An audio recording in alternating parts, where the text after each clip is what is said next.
Hey guys, Greg Wareham with Your Mortgage Process. Thank you so much for joining in today. So I want to talk to everybody a little bit about building wealth through real estate. And I had hosted an event at the end of March. We had a really good turnout. We had about 300 people show up for the event, and we really got some great reviews from it. So I want to spend some time with the audience today going through some of the highlights that we had spoken about. Now, I have the book. I literally wrote the book. So I want to go through a couple of key points that are important through building wealth with real estate. So the first place I'm going to start is I'm going to talk about home value trends. And since 1991, the average growth rate on a real estate has grown at 4.4%.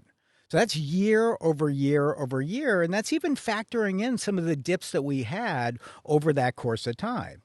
Now, you might be surprised to know since 2000, the average growth rate is 4.7%. So I think some of us think because properties have appreciated so much over the past few years that growth rate may be higher. But what we have to factor in is there are also some extreme dips in the marketplace as well that impact that. So when you look at 1991 to today, it's 4.4%. When you look at 2000 to today, it's 4.7%. So with that being said, then I think it's reasonable to operate on the presumption that a future growth rate will be at the same thing. It'll be at 4.4, 4.5% over the course of time. So it's proving, again, that real estate as an investment long term is always a win for the homeowner.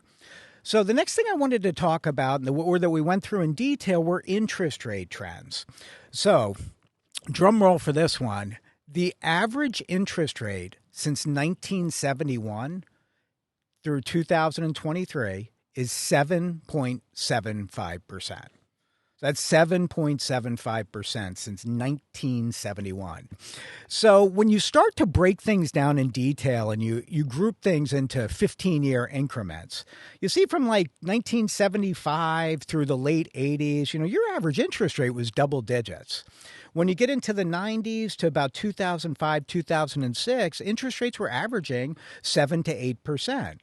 Now, the anomaly to that is when you get to 2007 to the current day, that's where you really see interest rates on average being around 5%. So why is that? And why is that an outlier? As we all know, when you look at the Great Recession that hit us in 2008, 9, and 10, that really negatively impacted our economy as a whole. And what the federal government did is they took some action to reduce interest rates to keep the economy going. So we had some artificially low interest rates relative to that recession. And as things started to rebound, 2017, 18, 19, we started seeing interest rates go back up again.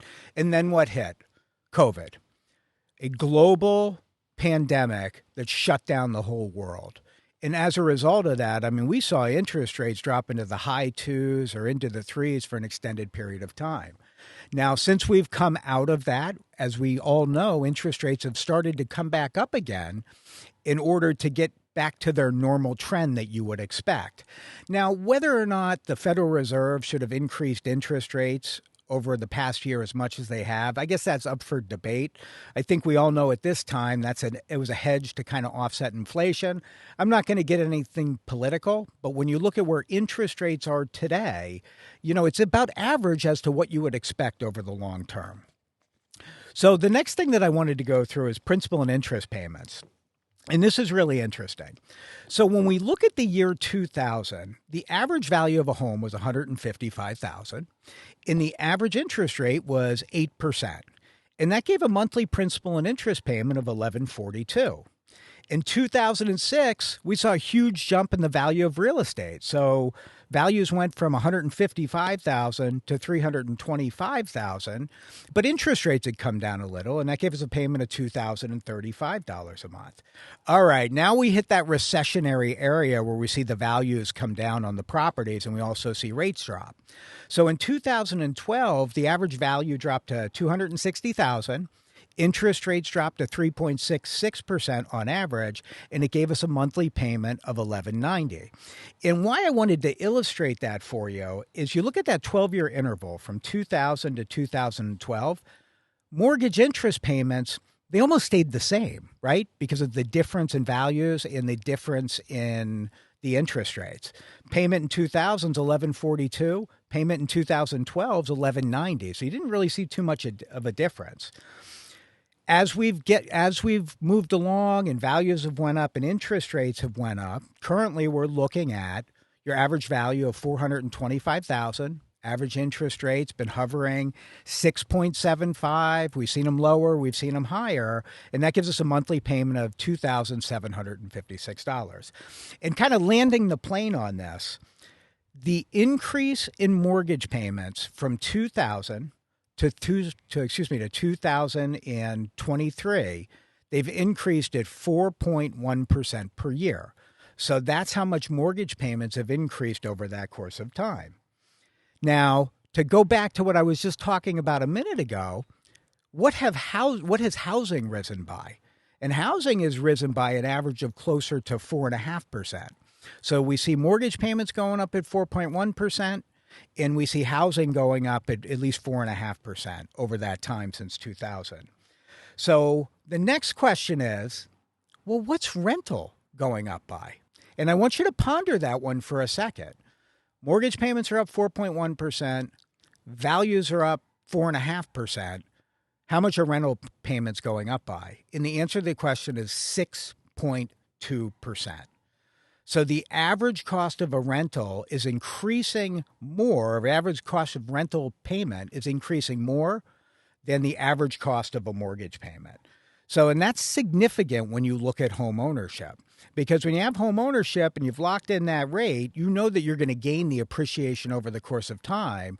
With rent, you're going to gain no appreciation. Only the landlord's going to gain the appreciation, and you're going to see your rental payment statistically going up 6.2% per year. So we can see since 2000 to currently, we know that everything's going up at 4.1% per year from a mortgage payment standpoint. But I want to talk a little bit as to how interest rates impact that mortgage payment as well. Because sometimes as a consumer, you think that a difference of 0.25% or 0.5% interest rate can be several $100s per month, and it's just not always the case. And I'm going to give you an example. So if you took out a mortgage today at $425,000, and let's say the interest rate is 6.75%, your mortgage payment is $27.56 per month. Let's see what happens if the interest rates go down. So if the interest rate drops by 0.25%, it's 6.5%, the payment's $26.82 a month. At 6.25%, the payment's $26.17 a month. At 6%, it's $25.48, and at 5.75%, it's $24.80. So in that example, we can see the difference between 6.75 and 5.75. I mean, that's about $275 a month difference in mortgage payment. So that can have a big impact, and all of which is interest on that payment. But when you start getting into 0.25% intervals, it's not going to have a significant change on what your monthly mortgage payment is. So it's just something to keep in mind. Moving forward, I wanted to also just take a minute to talk about credit. You know, the one thing that we cannot do is we can't control what's going on in the market for interest rates. The market's going to fluctuate. It's going to come up and down. Different things are going to have different impact on the interest rate environment. The one thing that we can control is we can control our credit grade. And over the past month, Fannie Mae had changed what are called their loan level price adjustments for the consumer. And one of the biggest changes in there is they changed what the highest credit grade is. For years, the highest credit grade was a 740 credit score, FICO score. They changed that. And now to get the best interest rate, you have to have a 780 credit score. So we have to be very aware and very cognitive of where our credit is and where our credit's going to make sure that we're optimizing the best interest rate that's available in the market. I did want to give a shout out to Square One Credit Management because they were also involved in the presentation with me that I had done at the end of March. And they're a great company that can help you from a credit standpoint if you need advice as to how to get your credit score up. So moving forward on everything, I want to talk about one of my favorite topics, which is renting. I don't really like talking about renting because I don't think anybody should rent. But I'm going to go through a couple of things with you. So you might be surprised to know that the median rent in New Jersey is $2,822 a month. That's the median rent in New Jersey, $2,822 a month. It's high. So what's the average rent of a one-bedroom property in New Jersey? It's almost $2,400 a month. It's $2,396 a month. And with that being said, I got a question for everyone out there in the audience. Does New Jersey have rent control? What was that? Do we have rent control? The answer is no. The state of New Jersey has no rules on rent control. Now, different municipalities may, but the state doesn't have any. From a state standpoint, that rent could double overnight. Now, some municipalities do control that, so you can only increase it to a certain level, but it's something to be very aware of in our state. Now, question for you in reference to rental increases over the course of the past 2 years. Now, we know that the value of properties have increased pretty significantly over the past couple of years. But I think what people would be surprised to know is the cost of rent over the past 2 years has went up 32%.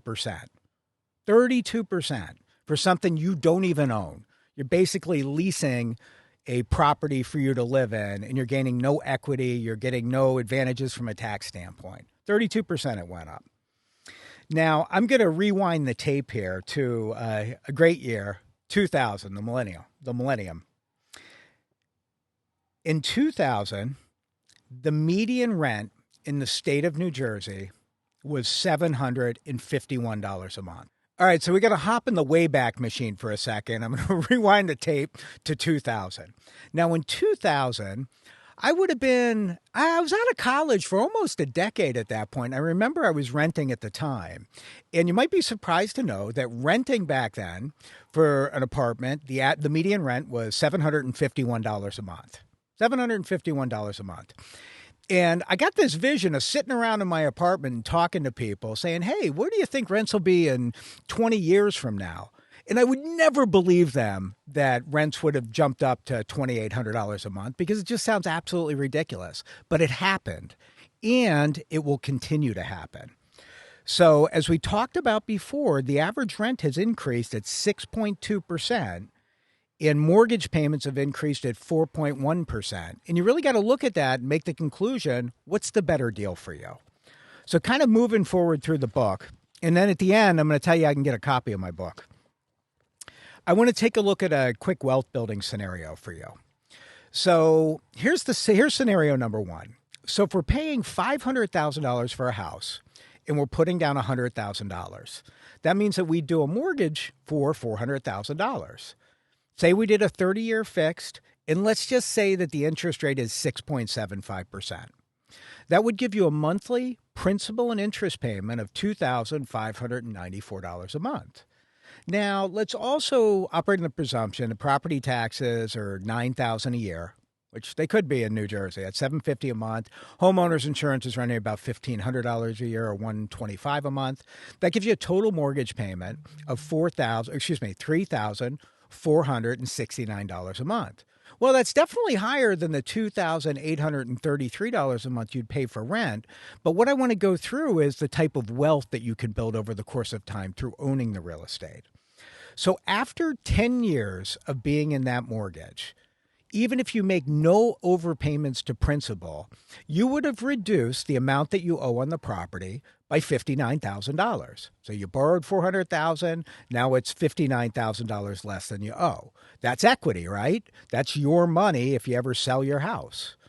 Now, in addition to that, if we know that property values statistically increase at 4.5% per year, that $500,000 home that you purchased, your property value would have went up to $776,000. Think about that one for a second. So you picked up $59,000 in principal reduction. Your property went from $500,000 to $776,000. So when you look at those numbers, how much money and equity did you gain over that course of time statistically? And you would have gained about $335,000 of equity over a 10-year time frame. All right, so take that number, divide it by 10. You're picking up $30,000 per year in equity in owning the house versus paying the landlord, where you're just going to be making that rental payment and it's statistically going to go up 6.2% per year. Now, on the flip side of that, let's say, hey, I don't want to buy a house and, I'm not comfortable and I'm waiting for different things to change. Okay, well, let's look at what the cost of renting can be. So if you're renting a property and it costs you $28.33 a month, and statistically rents are increasing at 6.2%, at the end of 10 years, your rent payment will be $5,150 per month. How much is your mortgage payment?